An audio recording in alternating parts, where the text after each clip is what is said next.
এই যে বাইক কাণ্ড দেখছি না, মানে শেষ হয়েও আর শেষ হচ্ছে না। তো কিছু কথা না বললেই নয়। না, আবারও বলে নিই যে কে কার বাইকে উঠবে বা কে কোথায় বাইকে চড়ে যাবে, দাদার বাইকে উঠবে না প্রেমিকের বাইকে, কি প্রমাণ করে বিভিন্ন চ্যানেল থেকে দেখিয়ে দেওয়া হচ্ছে বাইকটা কার ছিল, বাইকের অয়েল ট্যাঙ্কারের রং আলাদা, কি লাইটের সমস্ত ডিজাইন আলাদা, পাশাপাশি ছবি দিয়ে অনেকে অনেক কিছু প্রুফ করে দিয়েছে। আপ্রাণ চেষ্টা করা হয়েছে কিছু চ্যানেল থেকে প্রমাণ করার যে না, এটা প্রেমিকের বাইক নয়, এই বাইকটা অবশ্য করেই সেই দাদার বাইক, মানে বকের বাইক। তো ঠিক আছে, সে সবগুলো জাপ দেখে বোঝার সবাই সব বুঝেছে, কথাটা সেটা না। আমার কথা হচ্ছে যে ঠিক আছে, আমি মেনে নিচ্ছি যে ওই যে দাদা ভাই যে আছে, ওয়াইটির যে দাদা ভাই, সে যেটা বলছে আমি ধরে নিচ্ছি, মানে তার কথা যেটা জাস্ট ধরে নিলাম যে হ্যাঁ সে ঠিক বলছে। তো সে কি বলছে, সে বোঝাতে চাইছে প্রাণপণ, বলছে প্রুফ দিয়ে দিলাম, একদম যেমন কনফিডেন্ট, মানে ওভার কনফিডেন্ট। সে কনফিডেন্ট হয়ে সে প্রুফ দেয়, বারবার এরম বলেছে, সে বহুবার বলেছে, প্রতিটা করে সে বহুবার বলেছে যে সিন্ডিকেট করা হয়েছে, টাকা তোলা হয়েছে, কিন্তু যখনই তাকে ওই প্রমাণ দেওয়ার কথা বলা হয়েছে, চুপসে এইটুকুনি আমসি, সে তখন লাইন চেঞ্জ করে অন্যদিকে চলে গিয়েছে। অতীতে এটা আমরা দেখেছি। তো স্বাভাবিকভাবেই কেউ যখন চ্যানেলে এসে কোনো কথা দায়িত্ব নিয়ে তার নিজের চ্যানেলে বলছে, চ্যানেলের ওনারকে তখন দু চারটে কথা বলতেই হবে, যদি চোখের সামনে আমরা দেখতে পাচ্ছি যে মিথ্যা বলা হচ্ছে বা ভুল বলা হচ্ছে, মানুষকে ভুল বোঝানোর চেষ্টা করা হচ্ছে। তো সেক্ষেত্রে আমি বলবো যে হ্যাঁ, অনেক কিছুই দুধ কা দুধ আর পানি কা পানি দেখা যাচ্ছে, কিন্তু আমার কথা সেটা নিয়ে নয়, আমার প্রসঙ্গটাই পুরো আলাদা। আমি এই ভিডিওটা করতে বসেছি কেন সেটা নিশ্চয়ই বলবো, তার আগে বলে নিই, welcome back to my channel world of দোলায় সকল দর্শক বন্ধুকে স্বাগত জানাই। আশা করি তোমরা সকলে সুস্থ আছো আর ভালো আছো। দেখো, কেউ ব্যবসা করছে, কোনো মেয়ে জীবনে এগিয়ে যাওয়ার চেষ্টা করছে, সে তার ফ্ল্যাটে একা থাকে, ফ্ল্যাটের ভাড়া সে দেয়, ফ্ল্যাট ওনার বুঝবে, সে বুঝবে, তার প্রতিবেশীরা বুঝবে, আমার এটাই মতে বলে। হ্যাঁ, সে ভিডিওতে মিথ্যা কথা বলে, সে ভিডিওতে ন্যাকামি করে, সে ভিডিওতে বিজনেস করছে, খুব ভালো কথা, আমি সবগুলোই তো মানে মেনে নিতে আমরা বাধ্য, কারণ সে দেখাবে আমরা দেখব। তবে আমি তার সহ্য শক্তি আছে বলবো যে হ্যাঁ, লোকে তাকে ট্রোল করে, সে জানে যে আমাকে নিয়ে কন্ট্রোভার্সি হবে, কারণ সে কন্ট্রোভার্সি ছুঁড়ে দেয়, এটা আমি কালকের ভিডিওতে বলেছি। সে ছুঁড়ে দিচ্ছে কন্ট্রোভার্সি কারণ তার ভিউজ চাই, সোজা কথা, তাকে রোজগার করতে হবে। রোজগার করতে হলে তার প্রমোশনাল ভিডিও চাই, তার ব্লগ চাই, এবং ব্লগ বিক্রি করতে হবে, নাহলে প্রমোশনাল ভিডিও আসবে না। তার উপরে গিয়ে সে এখন বিজনেস করছে, যেটার জন্য তাকে লাইভ করতে হবে, তার চাই দর্শক, সেই দর্শকদের তার চাই তার কাস্টমার বানানো, একদম এটাই তো অঙ্ক, এটাই অঙ্ক। আর সে খুব খাটছে, হ্যাঁ সে খুব খাটছে, না যতটা খাটা উচিত, যতটা খাটা সম্ভব। এবার সে বেলা 12টায় ঘুম থেকে উঠছে না কি করছে, তার বাচ্চা তার কাছে আসলে সে বাচ্চাকে স্কুলে দেবে না নিজের সঙ্গে বেলা 12টা অবধি ঘুম পাড়িয়ে রাখবে, সেটা সম্পূর্ণ তার ব্যক্তিগত ব্যাপার। ওই যে বলেছি, সে আইন আদালতের দ্বারস্থ হয়েছে, সেটা আইন আদালত, সে তার ইনলস এবং সে নিজে বুঝে নেবে। সে তার পয়সা খরচা করে লয়ার বা লয়ারের টিম ফিট করেছে, সেটা তার ব্যাপার, এগুলো নিয়ে মাথা ঘামাচ্ছি না।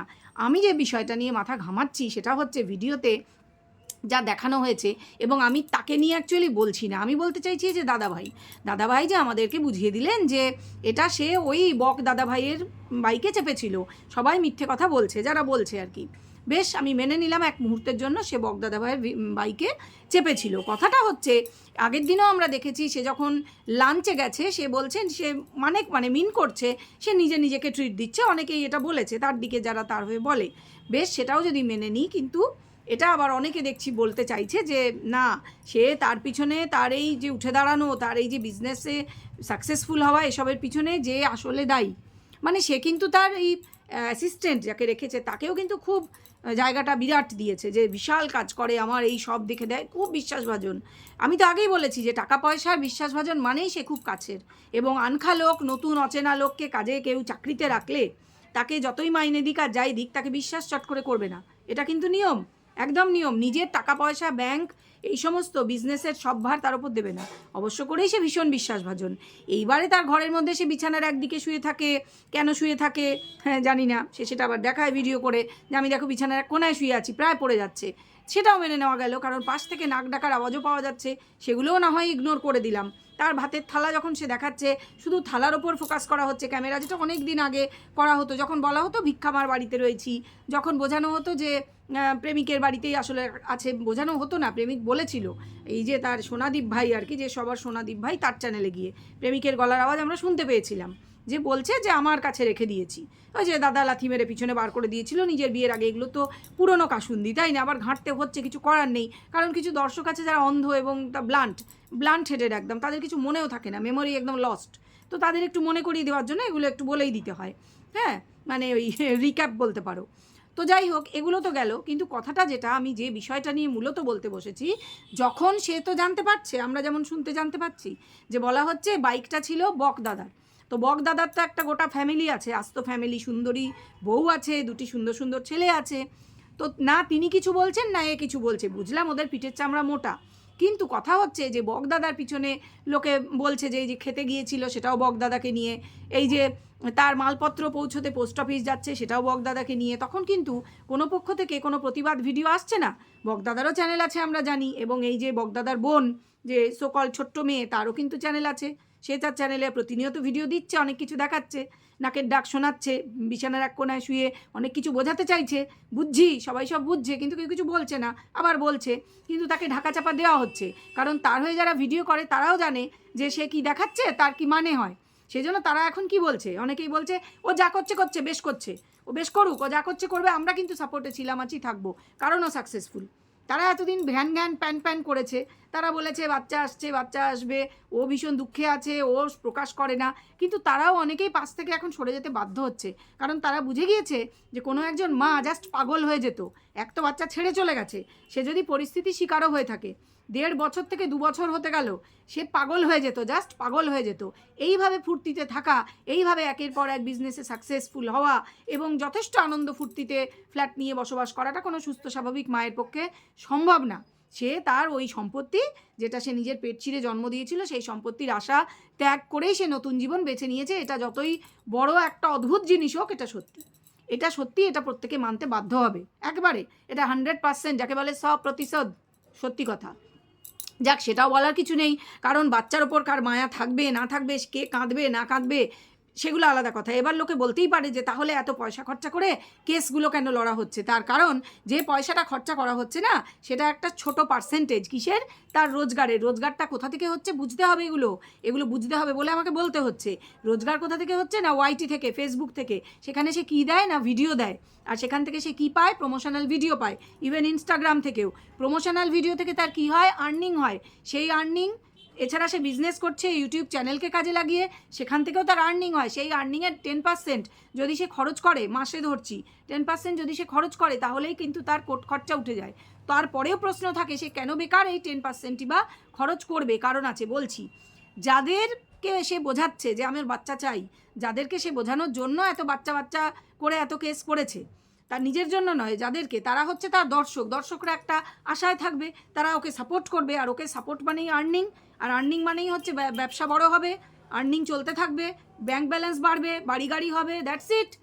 ছেলে এলো কি এলো না, হ্যাঁ, ওটা মানে ম্যান্ডেটারি না, এলো কি এলো না, আসবে আসবে আসবে আসবে, আমি এই করছি, আনবার জন্য এই করছি, এটা হলো বড় কথা। এইটা যতদিন জিইয়ে রাখা যাবে, ততদিনে ব্যাংক ব্যালেন্সটা অনেকটাই বাড়িয়ে নেওয়া যাবে। নিজেদের নধর চেহারা দেখছো না তার, এবং তার ওই সোকল ড্যাশের আর কি, আর বললাম না, যাই হোক। তো এগুলো হলো আমার এক্সপ্লেনেশন যে কেন এই বাচ্চা বাচ্চা বাচ্চা করা হচ্ছে, অথচ আমরা প্র্যাকটিক্যালি কি দেখছি, তা বাচ্চা নিয়ে কোনো চিন্তাভাবনা কিন্তু নেই। সে দিব্যি আছে, ফুর্তিতে আছে, মজায় আছে, সে ঘুমাচ্ছে, খাচ্ছে, যথেষ্ট ঘুমোচ্ছে, এমন ঘুমোচ্ছে তার দিন রাত জ্ঞান থাকছে না।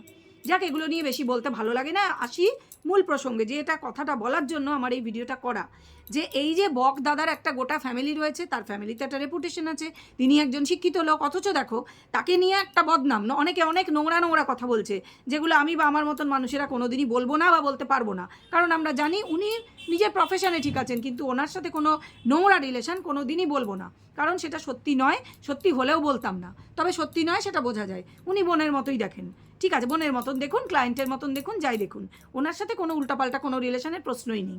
এবং এই মেয়েটিও কিন্তু তার প্রেমিকের সাথেই রিলেশনে ছিল, নাকি অন্য কারোর সাথে। ফালতু কথা এই ওয়াইটিতে চ্যানেল খুলে বলার কোনো মানে নেই, কারণ তার দায়িত্ব নিজেকেই নিতে হবে। সেজন্য মিথ্যে কথাগুলো বলবার কোনো প্রয়োজন আমি বোধ করি না, সেটা আমি বলবোও না। দুটো ভিউজের জন্য কোনো কারুর বাড়ির মেয়ের নামে ফালতু বদনাম দেওয়া বা কোনো ভদ্রলোকের নামে মিথ্যে বদনাম দেওয়া, এগুলো আমি একদম পক্ষপাতী নই এবং আমি সাপোর্ট করি না। এইখানেই আমার প্রশ্ন হচ্ছে যে যখন তুমি বলো যে আমার খুব দাদা, আমার খুব উপকার করে, খুব ভালো কথা, তাকে নিয়ে যখন এই বদনামগুলো রটছে, তখন তার কি একটা দায়িত্ব থাকে না, যেটা বলা, যে কে ছিল, বলে দিলে কি হয়, কেন বলতে হলো যে টোটো বা অটোয় যাচ্ছি? তাহলে আমরা এর থেকে কি বুঝবো? আমরা এর থেকে কি বুঝবো? যে ইচ্ছা করে হ্যাঁ হোক বকদাদার বদনাম, ঠিক যেভাবে তার পুরনো ননদকে একসময় বদনামের ভাগ নিতে হয়েছিল, অথচ কিন্তু কিছুই প্রুভ হয়নি যে এইসব ঘটনার পিছনে তার হাত আদৌ আছে কি নেই। সে কিন্তু কিছুই আর বলেনি। সে বলেছিল আমি চুপ হয়ে যাব, সে চুপ হয়ে গিয়েছে। কারণ নোংরা কাদা পাঁকের মধ্যে যতই হাতটা ঢোকাবে হাতটা ততই নোংরা হবে, সে বুঝতে পেরেছে। কারণ সে তো সব কিছুই জানে, সে অনেক কিছুই দেখে নিয়েছে। কথাটা হচ্ছে এই যে যখন কাউকে জড়িয়ে একে বদনাম দেওয়া হয় এবং কোনো একটা দিক ঢাকার চেষ্টা হয় যে না তার কোনো প্রেমিক নেই, সে এই দাদার পিছনে চেপে গেছিল, তখন আসল কথাটা সামনে এসে বলে দেওয়াটা কি তার দায়িত্বের মধ্যে পড়ে না? আমার তো মনে হয় দায়িত্বের মধ্যে পড়ে। কারণ কোনো একজন সুস্থ মানুষ, যাকে সংসারী মানুষ, যাকে বেকার বদনামের ভাগ নিতে হচ্ছে, তাকে কেন নিতে হবে এটা? এবং তারও আমার মনে হয় প্রতিবাদমূলক কিছু না হোক, তার নিজের চ্যানেলে একটা কমিউনিটি দেওয়া উচিত ছিল যে না ওটা আমি ছিলাম কি আমি ছিলাম না, অসুবিধা ছিল না কিছু, দুধ কা দুধ পানি কা পানি হয়ে যেত। কিন্তু এরা কেউই কিছু বলে না, জাস্ট চুপচাপ থাকে। কিসের মজা দেখেন, কিসের মজা দেখো ভাই? খুব খুব নোংরামি এগুলো, এগুলো ভীষণ নোংরা চিন্তাধারার পরিচয় যে আমি তো ক্লিন থাকবো, আমাকে তো ক্লিন দেখাবে, অন্যের বদনাম হোক, আমাকে নিয়ে জড়িয়ে অন্য লোকের বদনাম হোক। আমার নামে যেহেতু প্রচুর বদনাম বাজারে আছে, তাই অন্য লোকের বদনামও হোক না কেন, কোনো অসুবিধা নেই। এটা কি ঠিক? আমার কিন্তু মনে হয় এটা ঠিক নয়। তো যাই হোক বন্ধুরা, তোমাদের কি মতামত এই প্রসঙ্গে অবশ্য করেই জানাবে। আর আমার যা মত আমি সেটা বললাম। কোনো মানে ভদ্রলোক হোক, কারুর ঘরের মেয়ে বউ যেই হোক, শুধু শুধু কারুর বদনাম করা উচিত বলে আমার মনে হয় না। যাই হোক, এবার আরেকটা চ্যানেল নিয়ে একটা কথা বলি। যে নতুন যে চ্যানেলটি খোলা হয়েছে, বৃদ্ধবিদ্যা চালাচ্ছেন নাতিকে নিয়ে, সেই চ্যানেলে কিছু কথা বলা হচ্ছে। জিনিসটা যেহেতু মানুষের স্বাস্থ্য সম্বন্ধীয়, সেহেতু আমি একটু আতঙ্কিতই হয়ে পড়লাম। তবে বর্তমানে উনি করেন না, ডাক্তারি উনি বিভিন্ন করেছেন শুনলাম, অ্যালোপ্যাথি, হোমিওপ্যাথি, কোনো কিছু আয়ুর্বেদিক কিছুই বোধহয় বাদ রাখেননি। তো আগেকার দিনে হ্যাঁ গ্রামের দিকে এগুলি ছিল যে মানুষ করতো, কোয়াক ডাক্তার আমরা যাদের বলি, এখনও হয়তো আছে। কিন্তু আমার মনে হয় মানুষের শরীর স্বাস্থ্য নিয়ে এই যে এক্সপেরিমেন্টগুলো বা নিজের রোজগারের জন্য এগুলো করা বন্ধ হওয়া উচিত। এটা একবিংশ শতাব্দী, এগুলোর প্রচার এই ওয়াইটির মতন একটা ইন্টারন্যাশনাল চ্যানেলে গর্বিতভাবে করা আমার মনে হয় না এটা নিয়ে এত গর্বিত হওয়ার কিছু আছে। দ্বিতীয় কথা হচ্ছে যে বই চুরি হয়ে গেছে, বই চুরি হওয়ার জন্যই, আর বই আর বউ এ যারা সামলাতে পারে না, যাকে আর নাই বললাম, এই দুটো সামলাতে হয়, বই আর বউ। তো এরা তো দেখছি, যাই হোক, মানে বুঝতেই পারছো কোনোটাই সামলাতে পারেনি। তো ভালো কথা। কথা হচ্ছে যে হঠাৎ করেই সেই বই নিয়ে খুব মানে বলা হলো চুরি হয়ে গেছে, চুরি হয়ে গেছে। কিসের দিকে ইঙ্গিত করা হলো আমি জানি না। এই যে প্লেন ক্লিন একটা ভিডিও দেখাতে দেখাতে হঠাৎ করে বিভিন্ন দিকে ইঙ্গিত করা হয় না, এইগুলো কিন্তু মানুষের মনে নোংরামির পরিচয় দেয়। আমি আগেও বলেছি ক্লিন ভিডিও দিন, লোকে আপনাকে দেখবে। কিন্তু এই সমস্ত কন্ট্রোভার্সি ছোঁয়া রাখার চেষ্টা করলে একে ওকে নানা রকম দোষ দিয়ে, মানে কাকে দোষ দেওয়া সবাই বুঝতে পারে, সেটা হয়তো সত্যি বা হয়তো সত্যি না। এটা আপনি আর কাউকে বিশ্বাস করালেও আমাকে করাতে পারবেন না যে সে বই চুরি করে নিয়ে গেছে। সোনা গয়নার দিকে তার লোভ থাকলেও বই সে পড়বে না, কারণ আপনাদের কারুরই না জিভের আড় ভাঙেনি, আপনারও তো ভাঙেনি। ভ্লগ বলতে পারেন না এখনও, আবার এত ডাক্তারি করেছেন, যাই হোক কিছু বলার নেই। এইগুলো বেশি প্রচার করবেন না, কারণ এটা একটা ইন্টারন্যাশনাল প্ল্যাটফর্ম। এখানে ওই কোয়াক ডাক্তারির প্রচার আমার মনে হয় আবার গর্বিতভাবে না করাই ভালো। আগেকার দিনে 50 বছর আগে যা করেছেন, এখন এগুলো চেপে যাওয়া বেশি দরকার। আর বই চুরি হয়েছে, সে আগে হয়তো ওই বই তো চুরি হওয়ার জন্যই বললাম, বই আর বউ সামলাতে না পারলেই, যাই হোক এরকম খুব রেয়ার দেখা যায় যে একই বাড়ি থেকে, যাই হোক। তো কথা হচ্ছে বন্ধুরা, তোমরা নিশ্চয়ই বুঝতে পেরেছো আমি কি বলছি। এই জিনিসগুলো না জাস্ট সাপোর্ট করতে পারছি না, যে সবসময় কন্ট্রোভার্সি ছোঁয়া কেন দিতে হয়? কে শিখিয়েছে? হ্যাঁ কে শিখিয়েছে? বুঝতেই পারছি কে শিখিয়েছে। তো এগুলো করবেন না, এগুলো করবেন না। ক্লিন ভ্লগ দিন, লোকে ভালোবাসে, ভালোবাসাটা রাখার চেষ্টা করুন। ভালোবাসাটা এভাবে খোয়াবেন না বিনা কারণে। কেন একজনকে দেখেও টের পেলেন না বাড়িতেই তো, যে ভালোবাসা খোয়া গেলে কি হয়? ভালোবাসা ফিরিয়ে আনা যায় না, আর টাকা পয়সা ফিরে আসে, কিন্তু ভালোবাসা ফিরে আসে না। বন্ধুরা, তোমাদের এই প্রসঙ্গে কী মতামত? নাম না করে, চ্যানেলের নাম না নিয়ে অবশ্যই আমার কমেন্ট বক্সে শেয়ার করবে। আর তোমরা খুব সুন্দর সুন্দর কমেন্ট করছো, আমার খুব ভালো লাগছে। আর সবাই ভালো থেকো, সুস্থ থেকো। ভিডিও নিশ্চয়ই ভালো লেগেছে, অবশ্যই একটা লাইক করে দেবে। এই জিনিসগুলো আমি মানতে পারি না, যে নিজের স্বার্থে কাউকে কাজে লাগাবো, কারোর নামটা ইউজ করব এবং চুপ মেরে থাকবো। ও আগেও করেছে, যখন ননদের নাম নিয়ে লোকে অনেক ভিডিও করছিল তখন চুপ করেছিল, একবারও বলতে পারেনি যে না আমার ননদের পিছনে নেই, কি হ্যাঁ সে আছে। সেই গাটস কেন নেই আমি সেটাই বলবো। ভিডিও করব, রোজগার করব, ভিডিও থেকে আরও 5 রকম কাজ করে ভিডিওর চ্যানেলের মাধ্যমে রোজগার করব, অথচ কারুর নাম সেখানে এলে যারা হয়তো দোষটা করেনি, সেখানে তারা বলতে বসবে কি বসবে না, আমার তো বলা উচিত। এই বোধটা নেই, এর জন্য তো বেশি লেখাপড়া শিখতে হয় না, অত বেশি বুদ্ধিও লাগে না। এটা ইচ্ছা করে করা হয় যে আমার বদনাম হয়েছে, হোক ওদেরও বদনাম হোক, আমার কি, আমি পরোয়া করবো না, তাই তো? এটাকে স্বার্থপরতার নামান্তর বলে। সে যে ভীষণ স্বার্থপর সেটা আর বলে দেওয়ার অপেক্ষা রাখে না। যে নিজের সন্তানের হতে পারেনি সে কারুরই হয় না, এটা ঘটনা, এটা বাস্তব। যাই হোক, ভিডিওটা এখানেই শেষ করবো। কেমন লাগলো অবশ্যই কমেন্ট বক্সে জানাবে। ভালো লাগলে লাইক করে দেবে, যারা এখনও সাবস্ক্রাইব করোনি চ্যানেলটা সাবস্ক্রাইব করে সঙ্গে থাকবে। আরও ভালো ভালো ভিডিও নিয়ে খুব শিগগিরই আসছি। ততক্ষণ পর্যন্ত সবাই ভালো থেকো, সুস্থ থাকো। এখন আসি, টাটা।